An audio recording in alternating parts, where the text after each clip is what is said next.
hoppas jag faktiskt. Ja. Ja.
We are live. Happy Wednesday. Live on YouTube exclusively for the first time. Yes, thought we'd do something a little different and go. We just created a brand new channel. And if you haven't watched any of our brand new videos designed specifically for YouTube, please make sure to do that afterwards. But before we start, give us a thumbs up and make sure to subscribe below and turn on those notifications as well by hitting the bell so you get notified every time we release a brand new video. So a few side notes here before we get started. You might see, oh, there he is. Oh. You might see Jack come into the picture, come into the picture. He's got his ball and he's playing, so you probably see him now. Yes, he's been quiet all morning, but then the second we go live, I think he thinks we're talking to him, so now he decided now he wants to come in the video. Yes. So the joys of bringing our dog to work with us. So yeah. The freedom of real estate to do what you want, and we often bring the kids to the office. We often bring our 2 German Shepherds. Today's just one of them, but yes, exactly. So today I want to talk a little bit, or we are going to be talking a little bit about creative financing, followed up with some Q&A. Yes. Q&A is probably our favorite to do because people will have all sorts of different questions from all throughout North America, and it truly allows us to give back and answer some questions. So we specialize, we are practitioners of creative financing, OPM, other people's money, using all of those to acquire real estate, and meanwhile solely owning all of the real estate that we do have. Yes, so what is creative financing? What is OPM? And how do we do it all? How did we scale our portfolio? Why should you listen to us? Dave and I, we now solely own over 170 units. By the end of this month, we're closing on the final ones. One of them is finalizing today. We're closing today. Yes. There were some things that got bumped back. You know, real estate is it's a moving, living thing where, especially on closing date, things can happen, things get changed. Even after years and years and knowing what we know, sometimes there's still bumps in the road. Because this was supposed to close last Tuesday, and here we are next Wednesday. So over a week. And again, the sellers understand, we understand, such is life. Yeah, absolutely. A little bit of nothing earth-shattering, but yeah, so we're finally... These are bigger purpose builds, so there's more that goes into it and everything as well. But. And we're going to be doing some YouTube videos on these buildings as well. One of them is the oldest building in our city.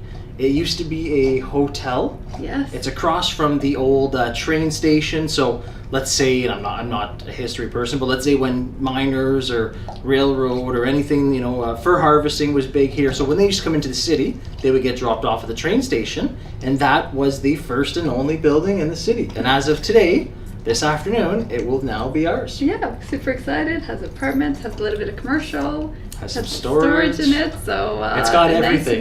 Beautiful mix. Love the buildings. So we've been working on these ones for a long time, and we've done it all with creative financing. So what is creative financing? Creative financing is when you buy properties using none of your own money. So there's different ways that you can do that.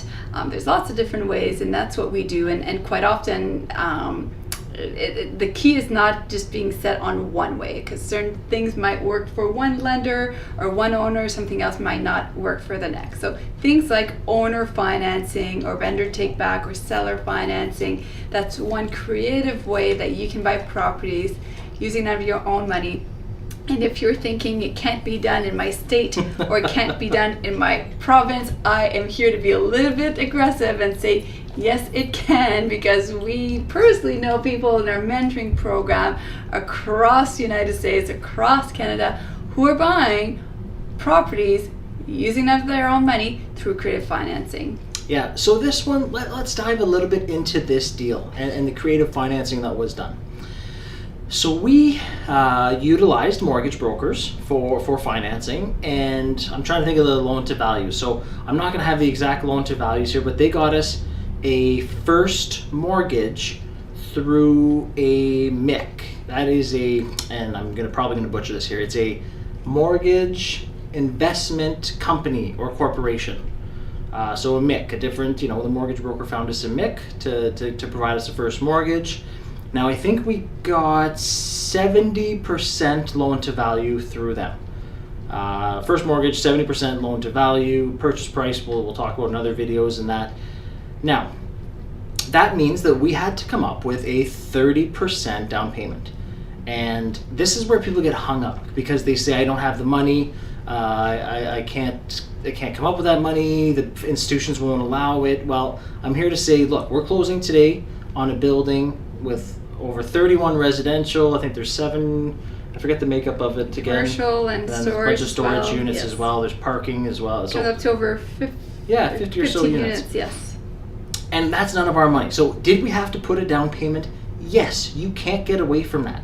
Any real estate you purchase, you'll have to put away, especially if it's an income property, at least 20%. Yes, 25% if it's commercial, right? Yeah, and this one was 30 because they would only go up to 70% loan to value. So now we had to come up with 30%. But the balance does not have to be paid by you. So yes, you do have to come up with that money. However, it does not necessarily mean that you have to use your own money. There's no way that Dave and I could have bought 12 properties in less than 12 months a couple of years ago. There's no way that since buying those properties a few years ago that we could have continued to grow and grow and grow and now slowly own over 170 units if it wasn't for creative financing and doing these creative strategies. I had a conversation with the gentleman yesterday, and he was asking, well, why do this? Why should I do creative financing as opposed to using my own money? I can maybe, I make good money. I can maybe buy 2-3 properties every year and kind of recycle it. And I said, well, because yes, you can buy 2 or 3, but I can buy 12, right? And it's how quickly you're able to grow, of course, doing your due diligence and making sure you're buying the right one, making sure you have your exit strategy and all that, of course. But you're able to grow, and you're able to do so without having joint venture partners if that's what you wish to do. That's what Dave and I personally decided to do, is not having any joint ventures. So we solely own our entire portfolio and able to grow because of creative financing, and you can absolutely do the same as well. Yeah, and in this case, we ended up, for the down payment, we ended up utilizing, because there was no owner financing. There was no seller financing, owner financing, or vendor take back. Otherwise, that would have been one of our primary resources for our down payment. So in this scenario, that was not a possibility, which is fine. You don't always get those, right? So now we were left with raising funds on the private lender / investor side of things, which we do regularly. So this is, known as the promissory note. Mel and I like to call it more of a contractual agreement. And we did a few of these to raise the funds for the down payment. And just off the top of my head, and I think we did one for 100, we did one for 70, we did a few for 50, we did one for 140. So a lot of different investors slash lenders, private lenders, that see the value in real estate, you know. And this isn't just Mel and I going up to him and saying, hey, we think we have a good idea on a building and it's going to work out. Just trust us. No, that's not how it works. No, it has to be very strategic. People are want to invest wisely with their money, and we show them our clear exit strategy. We can't close on deals if we don't show people how we are going to pay them back. Yeah, so what we did was, contractual agreements, promissory notes for, let's say, a year to 18 months. And what we're going to be doing with this building, and again, I do want to do a video specifically on this building at one point, because I want to show you, again, it's the oldest building in our city. Yes. But what we're going to be doing is we're getting in there. We're going to be doing renovations. What the lending world calls it is repositioning and renovations. So yes, we're going to be doing some renovations. The previous owners did a great job. I saw pictures of where the building was 10 years ago when they purchased it. They brought it far away from where it was. They did, and they've created a really, really neat culture within it. There's a lot of great, a variety of services that they have in there. They've done a fantastic job, absolutely. Yeah, so now we're purchasing it, and we just want to put our touch on it, right? So we're going to reposition it, renovate to our liking, different things, to each his own. But the biggest portion here is with turnovers, with 31 plus residential units, there's going to be nonstop turnover, right? And that's where a little bit of renovations, a little bit of TLC, the rent's going up. So at about the 8 to 10 month mark, we're going to go back to those same mortgage brokers, because this was the game plan going into the building. We're going to go back, we're saying we've done renovations, we've repositioned the building financially.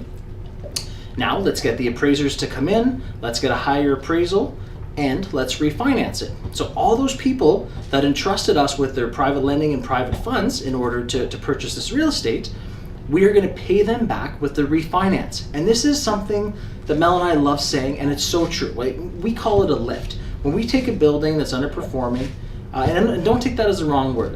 Underperforming, it just means to our where we think we can bring it, okay? We take the building where we see the rents are lower than what we think we can get. I know, a good point you say that. Underperforming almost could have a negative tone, but it's really not meant to have it say, I know, we'll have to think of a different term for that one, but anyhow, keep posting. Exactly. Or so, if you think of a different word we could use, comment below and let us know what's another word for underperforming. Or the way I see it is, I think I can get the rents up higher to a higher market rent. So that's what we're going to do with this one. Get the rents, most of the rents up to a higher evaluation or higher amount. So we're going to lift the building's evaluation. Then, again, coming back to our saying, the lift is for the investors. And this is where people get caught up, because they say, well, Mel and Dave, you just put all this work into it. You got the lift, so you appreciated the building in value. And now you're going to refinance it, but you're not going to see most of that refinance. Aren't you sad? Yes, yeah. And we say, no, because it's not our money in the first place. It was the investors' money that they lent to us, and then the tenants paid higher rent, which made the building appreciate. So we literally created money, and then we paid them back with that created higher evaluation money. So the lift is for the investor, and whatever's left over, Mel and I get to keep. Yes. But most importantly, what's the most important part of that, Mel, about after the lift? No, not to put you on the spot. But, and this is something, again, we talk about a lot in our mentor program, is the most important thing after is not the lift. It's you get to keep the building, right? It's the long-term play. It's not just that one refinance. It's the long-term play in this, where you keep the building, you put none of your own money into it to get into it. You refinance, you paid out the investors, and now it's the return. It's the infinite return on investment. That's the true long-term play. Exactly. So yes, you needed an investor to do this with, and you create this win-win situation. So the lift is for the investor. You pay them back. Why do it? Why do Mel and Dave do it this way? Because, as Dave mentioned, we get something out of it. We continue to have the monthly cash flow. We bought this property using none of this our own money. Without this private lender, we wouldn't have been able to have the property. That's why we don't mind. Absolutely, the lift is for the investor. Typically quite often there's some appreciation left in there for us as well that we can put to work for us again, either within that property or another property. But absolutely, listen, is for the investor. You as the investor get that property using none of your own money, and it's also not a joint venture partner. You're not splitting any cash flow. You're not splitting any appreciation in the future. You pay them back with interest, but that's about it. You get to keep everything else moving forward for the years and years to come.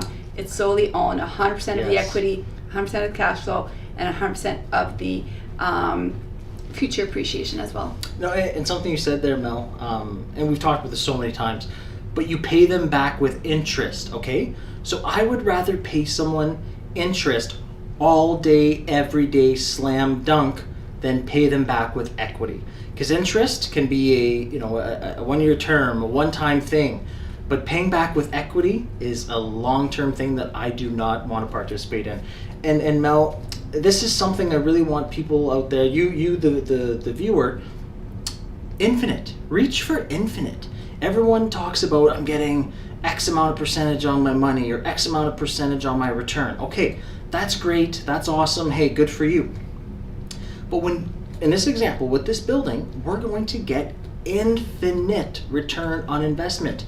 Purchase the asset, none of our money, pay everyone back, keep the asset, continue cash flowing. So the building keeps giving us money and we put no money into it. That is what you should thrive for, infinite return on investment. Yes, and now I'm going to slow you down, as I often do, because they've talked very quickly sometimes. Thank you. Keep those questions coming. Yeah, we're going to go over the Q&A soon. And I was going to say, most importantly first, though, you need to determine where are you at. So of course, many of our followers, they are investors like us, they are actively buying, but some of you I know are not looking to buy. You don't want to worry about property management or contracting out the property management or having the property and dealing with banks and dealing with insurance and all that. So step number one is decide which lane do you want to go. Do you want to be the private lender? Then in that case, you want to decide what kind of investment you want to do. Or do you want to do, if you own property before in the past, maybe you're going to do a vendor take back. If you have some liquid funds, maybe you're going to reach out to Mel and Dave and say, hey, let's do some kind of deal, pay me interest, you guys do your thing, I'm just going to sit back, do absolutely nothing, and make money on my money. So also realizing that there are two different lanes. As an investor, of course, we prefer that infinite return on our money. If we're active investors, which we are, buying the properties, we don't aim for 10% or 20%, we want infinite return. If you decide that you want to stay in the private lender's lane, perhaps you're close to retirement or you're retired or whatever, or you already have a career and this is just a side gig and you don't want to have to put any time or effort into it, then the private lending is a great opportunity for you as well. Yeah, and before we go on any further, if you like what you're hearing so far, if you like Mel and I's philosophy, we're on YouTube. It's our first live with you. Click the subscribe button. Give us a little love. Yeah, click the subscribe button. Give us a like. Hit the notification bell so whenever we have videos, we're going to try posting 1, maybe 2 videos a week moving forward. So, soak up our knowledge. We want to give you as much free content as possible. YouTube is a great avenue to do it. So like our page, subscribe, hit the notification. Let's keep going. So that is an example today of a building that we're literally closing on today. It's a very exciting building. It's the biggest that we've done so far with this. The biggest we've done so far. And again, it was done with none of our money. So really, one of the take homes before we get into the Q&A, Mel. Yes. Raphael's given us a pile there. Yes. Before we head into the Q&A, I really want to drive something home to you. Okay. Don't listen to people that tell you this can't be done here. No one does it. That doesn't exist. People in our action group, our mentorship program, the Action Family is what we call it. So our Action Family members are doing this throughout North America, different cities, different towns, different provinces, different states. Hot markets, secondary markets, it doesn't matter. We have people in secondary markets, we have people in California, Texas, Florida, Toronto, Montreal, BC. Exactly. Yes.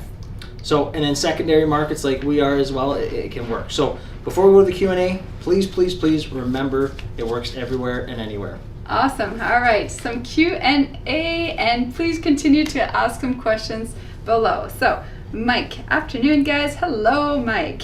Clicking or checking out the new format. Awesome. Good. And thank you Thanks, for Mike. being here. Amazing how exciting. Cool. Thanks, JD.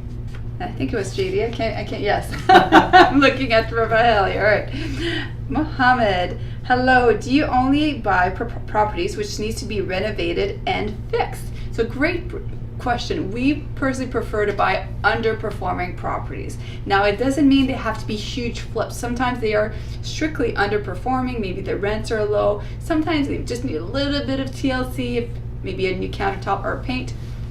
And we've also done it where it's a complete flip, like it's completely gutted. We have to put money into it. And now often we get the question, well, how do you come up with that money if it's, especially if it is a flip or you have to put a lot of money into it? It depends. Sometimes if it's just a little bit of money, we'll use our own money. This is why I love using other people's money to fund the deal, so that way I still have my money to put into the renovations. If it's a huge flip, so for example, we have a triplex, or it's a bank repo, gutted, had to put a significant amount into it, in that case, we could do either a private lending, private funds, for example, promissory note. Yeah, and the reason why we do that, just so you're wondering, why do we buy properties that we think will need some work? If you buy a building that's already at its peak performance, you can't lift it any further. So when using other people's money, if you can't lift it any further, how are you going to increase the evaluation to get the refinance to pay out the investor? So that's very important. If you're using OPM, it kind of limits you to buying those buildings where you can lift the appreciation. Yes. JD, what's the most amount of private lenders you've had on one deal? The amount of private lenders that we've had. And probably, and I don't want to give too many, but probably these upcoming deals, because there was no owner financing, so a lot of it had to be OPM with private lenders. So we could range sometimes from having the owner itself holding the entire second mortgage. So there could be just the first bank and the second mortgage, or sorry, the owner in the second, so two. We've had some where there's multiple people that have smaller pools of money that divvy up, adding up to that down payment, right? Like let's use an example, and I'm not saying these buildings, but let's just use an easy example. So we've had a few different scenarios where we've had a few different lenders, but let's say you need $200,000 on your down payment, and you open up a pool to investors and lenders, and they each have $50K, right? Their risk tolerance says, I want to invest $50K into this project, and now you need to find another 3, right? So 50 times 4, that adds up to the 200. So I wouldn't, we've had other investors, we've had multiple investors on different projects, but I would look at it more as, and I know you're just asking, but I'm just talking to everyone else there too. Look at it more as how much funds you need to raise, how much interest can you afford to pay on this particular deal, right? What can the deal support? Sustain, support debt-wise, and then if it makes sense, raise the funds and just make sure that you know how you're going to pay them back before you touch a cent of other people's money. Yeah, absolutely.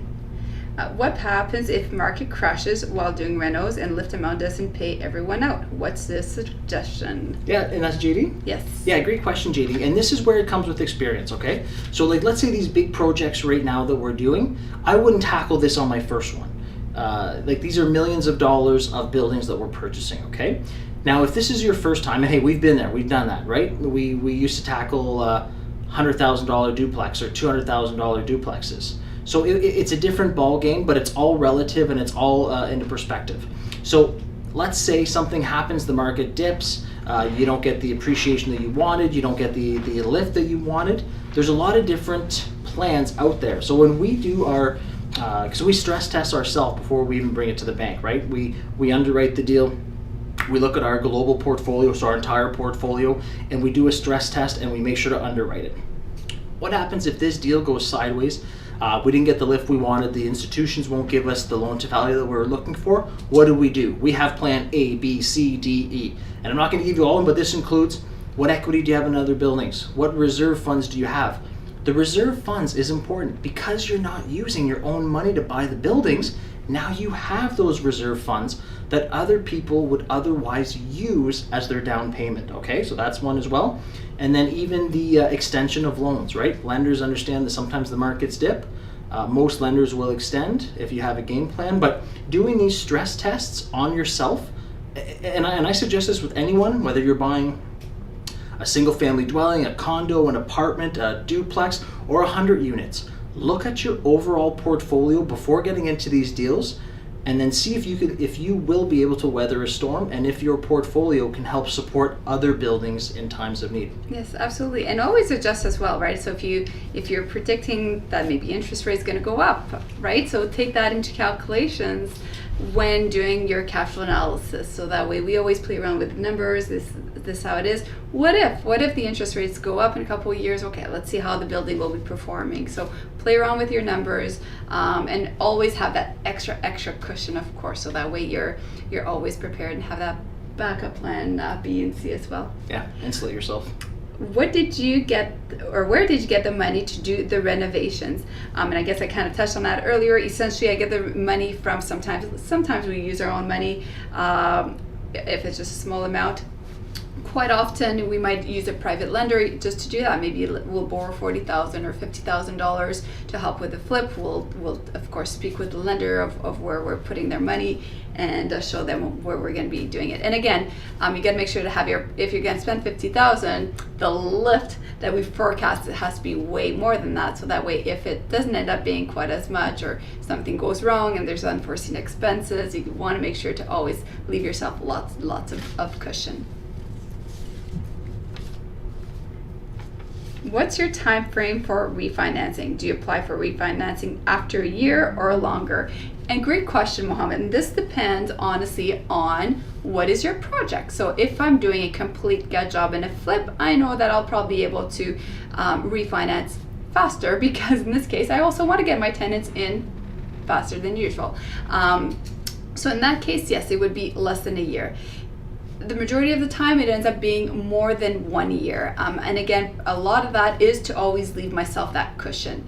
And the key thing here is that if you're going to use other people's money, let's say you predict that, we use our matrix, it shows us the building today, how it's performing. On the other side, it shows us our exit strategy and how we're gonna get that lift, and we show that to lenders. If we're predicting we can do that in 3 years, I'm probably not going to go for a 3-year term. I'm going to push for longer, because I never want to be in a situation that something happens and I need a little bit more time and I have to pay them back and I'm not able to. So always, whatever you predict your time is, if you predict 3 years, go for 5 years. And if you repay them early, awesome, they're going to be happy. We love repaying our lenders early, those who want to be repaid early. Some of them don't.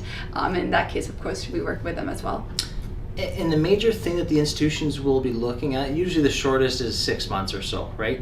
But the major thing they will be looking, and we mentioned it earlier in the video, was renovations and repositioning of the asset. Okay, so when you purchase that income property, the asset, if you're going back to the bank 6 months down the road, what have you done, right? If you haven't done anything, they're going to say, well, the asset hasn't been renovated or it hasn't been repositioned.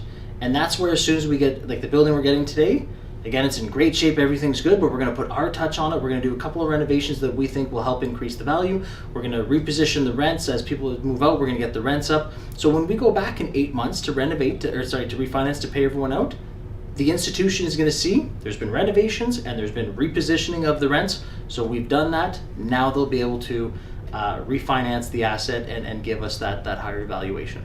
So those are the important key factors that I'm talking technical here, that the institutions look at. What have you done? And if you've done some of that, then they'll be willing to reevaluate it. Yes. So if you've liked today's session, give us a thumbs up. Make sure to check out our other videos. We have lots of new videos posted as well, so make sure to go check them out. And of course, if you haven't, please subscribe and hit that bell so you can be notified next time that we go live as well. Yeah, and please comment below. Tell us what you liked, tell us what you didn't like, tell us how we can improve, tell us where we shined. Did you like seeing Jax at the start? Do you want Jax to sit beside us there on the couch moving forward? Whatever it is, let us know. We're always looking to improve. We want to grow the YouTube channel, so let us know. No feedback goes unlistened to. We can take it, right? We have broad shoulders. Yeah. Awesome. So have an amazing action-packed week, and thanks so much for tuning in, and we will see you next time. Bye for now. Bye for now.